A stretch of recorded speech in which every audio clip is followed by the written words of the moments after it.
एक वाकया आपको सुनाता हूं। ये वाकया किताबों में लिखा कि 4 भाई थे और उनका एक बूढ़ा वालिद था। अब वालिद जब बीमार हुआ तो एक बेटे ने बड़ी अजीब ऑफर की अपने तीनों भाइयों को कि अब्बू बीमार हो गए, इनकी खिदमत या तो मुझे दे दो, अब मैं इनकी तीमारदारी करूंगा, और विरासत में तुमने मुझे कोई हिस्सा नहीं देना है। अब ये तीनों तुम भाई विरासत बांट लेना, बस मुझे अब्बू दे दो, मैं इनकी खिदमत करना चाहता हूं।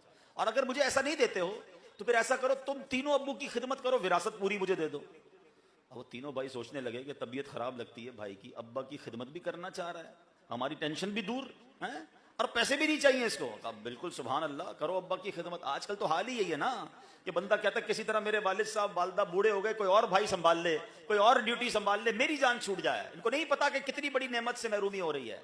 ऐसा ही हुआ, तीनों भाइयों ने कहा ठीक है आप संभाल लें। वो खिदमत करता रहा करता रहा करता रहा, अब्बा का इंतकाल हो गया। इंतकाल हुआ तो विरासत की तकसीम की बारी आई। तो फिर विरासत का शरई मसला ये समझ लें कि विरासत कोई जिंदगी में माफ नहीं कर सकता कि मैं अपने अब्बा की विरासत नहीं लूंगा, विरासत उसको दी जाएगी। अब वो लेने के बाद चाहे किसी और को दे दे। तो उसने गालिबन ऐसे ही किया कि पैसे लिए और अपने साथ तीनों भाइयों को कहा ये तुम्हारा हिस्सा तुम लो, मैंने अब्बू की खिदमत जो करनी थी कर ली। अच्छा, अब इसने तो कर लिया, मगर घर के अफराद भी होते हैं ना, बाज़ औक़ात बीवी को समझ नहीं आ रहा होता कि अजीब आदमी हो, अब्बा की खिदमत भी तुमने की और पैसे आए तो वो भी नहीं लिए, क्या बस मुझे अब्बू की खिदमत चाहिए थी, मुझे वो मिल गई। अब उसको ख्वाब में ये बताया गया कि फला जगह 100 दीनार पड़े हैं, जाकर ले लो। 100 दीनार यानी 100 सोने के सिक्के। तो ये शख्स कहता है कि ख्वाब में ही इसने पूछा कि क्या उन दीनारों में, उन पैसों में कोई बरकत है? तो ख्वाब में बताया गया कि इसमें कोई बरकत नहीं है। अच्छा, दूसरे दिन बीवी को बताया कि ख्वाब में 100 दीनार का कहा गया, मैंने मना कर दिया कि तुम बड़े अजीब आदमी हो, पहले विरासत मना कर दी, अब कुछ नहीं तो 100 दीनार आ रहे वो भी मना कर देगा, मैंने नहीं लेने, बरकत नहीं थी। अगले दिन फिर ख्वाब आया कि 10 दीनार फला जगह पड़े, जाके उठा लो। ख्वाब में ये बंदा उस बंदे से पूछता है बरकत है? कि बरकत नहीं है, कि मुझे नहीं चाहिए। सुबह उठा, बीवी को कहा 10 दीनार का ख्वाब आया। कि अजीब आदमी हो, 100 से 10 हो गए, वो तो ले लेते, अब ये भी चले गए। अब ख्वाब आया कि 1 दीनार एक जगह पड़ा है, जाकर ले लो। का बरकत है? कहा उसमें बरकत है। सुबह गया और जाकर वो 1 दीनार लिया। अब सोचा बीवी ने वैसे ही गुस्सा ही करना है कि करते करते 1 पे आ गए। 1 दीनार की मछली खरीद लेता हूँ, बच्चे खा लेंगे अच्छा खाना। तो उसको एक मछेरा जो है वो 2 मछलियां जोड़ी थी मछली की, वो 1 दीनार में बेची उसने। लाया और बीवी को कहा पकाओ। जब उस मछली का पेट चाक किया तो दोनों मछलियों के पेट से एक एक कमाल का मोती निकलता है। मोती देखा, बड़ा खूबसूरत, ब्यूटीफुल, का चलो रख दो घर में, अल्लाह ने अता फरमा दिया। अब कमाल ये हुआ कि उन्हीं दिनों में बादशाह के पास कुछ, बादशाह जो था उस जमाने का, उसको हीरे जवाहरात का बड़ा शौक था। तो जौहरी बैठा करते थे, ज्वेलर्स बादशाह के पास बैठा करते थे।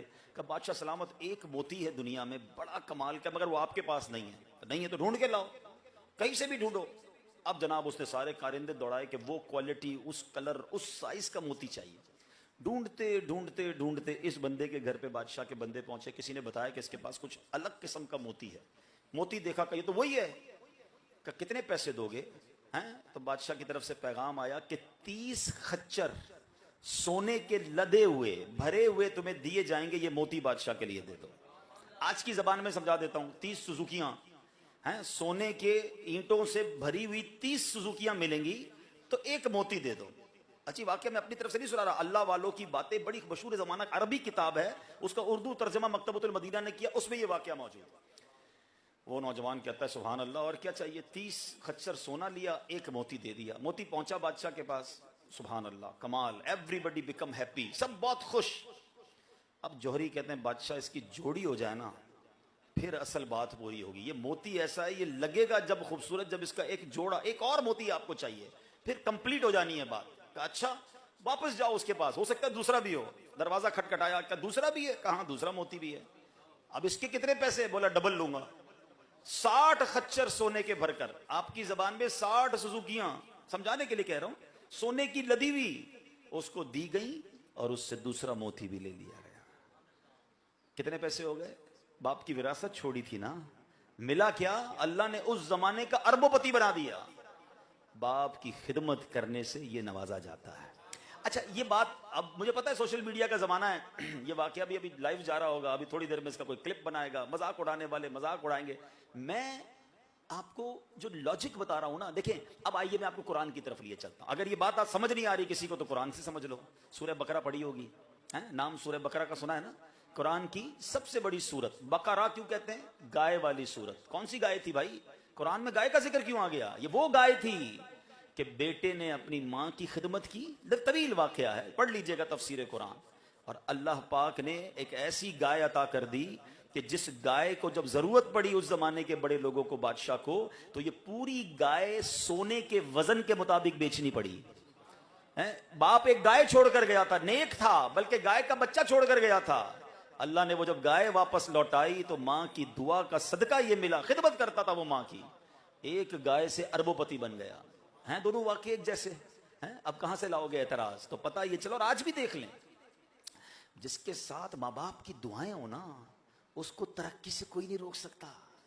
माँ बाप की खिदमत ये बड़े नसीब वालों का हिस्सा है। कतराया ना करो माँ बाप की खिदमत से। हदीस पाक का खुलासा है, जो बच्चा अपने माँ बाप को मोहब्बत की निगाह से देखे, अल्लाह उसे मकबूल हज का सवाब अता फरमाता। साहबी रसूल ने अर्ज़ की, व इन नज़रा कुल्ल यौमिन मिअत मर्रतिन, हुजूर कोई 100 बार देखे? अल्लाह के हबीब फरमाते 100 बार देखे अल्लाह अकबर व अतयब, अल्लाह बहुत बड़ा और पाक है, अल्लाह 100 हज का सवाब अता फरमाता। अब जरा बात समझिएगा, हदीस तो कई बार सुनिए ये वाली। अब जो मैं समझाना चाह रहा हूं, किस चीज का सवाब है? हज का सवाब किस चीज से मिलेगा? मोहब्बत से। बताओ ना, देखने पर। जब देखने का सवाब इतना है तो खिदमत का सवाब कितना होगा? पैर दबाने का सवाब कितना होगा? खाना खिलाने का सवाब कितना होगा? दवाई के लिए डॉक्टर के पास ले जाने का सवाब कितना होगा? व्हील चेयर चलाने का सवाब कितना होगा? आप सोचो, मल्टीप्लिकेशन सिर्फ मोहब्बत से देखने पर हज का सवाब है। मुबारक हो उन्हें जो माँ बाप की खिदमत कर रहे हैं, खर्च कर रहे हैं। तुम्हारी तो लॉटरी निकल आई है, मैं सही बता रहा हूं। जिन बच्चों को माँ बाप बुढ़ापे में ऐसी कंडीशन में मिले ना कि बच्चों को खिदमत का मौका मिल गया है, कुछ पैसे खर्च हो गए, कुछ खिदमत, कोई दवाई, कोई डॉक्टर, कोई पैर दबाना, कोई बिस्तर पर कपड़े वगैरह बदलवाना, अरे तुम्हारे वारे नहीं आ रहे हो गए। क्यों? पूछो, 80% 90% माँ बाप खिदमत का मौका दिए बगैर ही चले गए। सारी जिंदगी हमारी खिदमत की और चले गए, मौका ही नहीं दिया, हमारी तो बारी ही नहीं आने दी। अब तुम्हें बारी मिली है तो मुंह चढ़ाते हो, मौका मिला है तो कहते हो मेरा है ये। कभी जिंदगी में ये मत करना। बदकिस्मती ये है कि आज बेटा बाप को कहता है ये मेरे आपके थोड़ी हैं, मैंने कमाए हैं, आप तो नौकरी करते थे, मैंने तरक्की की, घर मैंने बनाया। कभी उस बाप को ये मत कहना जिसने उंगली पकड़कर चलना सिखाया है। याद करो कि जब मैं और आप पैदा हुए थे ना, कपड़े भी नहीं थे जिस्म पे। बाप उस वक्त कह देता ना कि तेरा क्या है, तो मैं तो बेलिबास रह जाता ना। कपड़े किसने पहना है? याद है वो एहसान है? बेलिबास आए थे ना दुनिया में, मुझे और आपको लिबास पहनाया मेरे वालिद ने, हमारे वालिद ने। मां ने बेशक पहनाया, पैसे किसने दिए? वालिद ने दिए। खाना खिलाया मेरे वालिद ने, एक एक निवाला बरकत है मेरे वालिद की वजह से। उंगली पकड़कर चलना सिखाया, तालीम दिलाई, दुनिया का हमें होश दिलाया। और आज सब कुछ देने के बाद ये कहता हूं ये मेरा है। उसने तो कभी नहीं कहा था ये मेरा है, हैं? कदर करो ना, एहसान फरामोश मत बनना।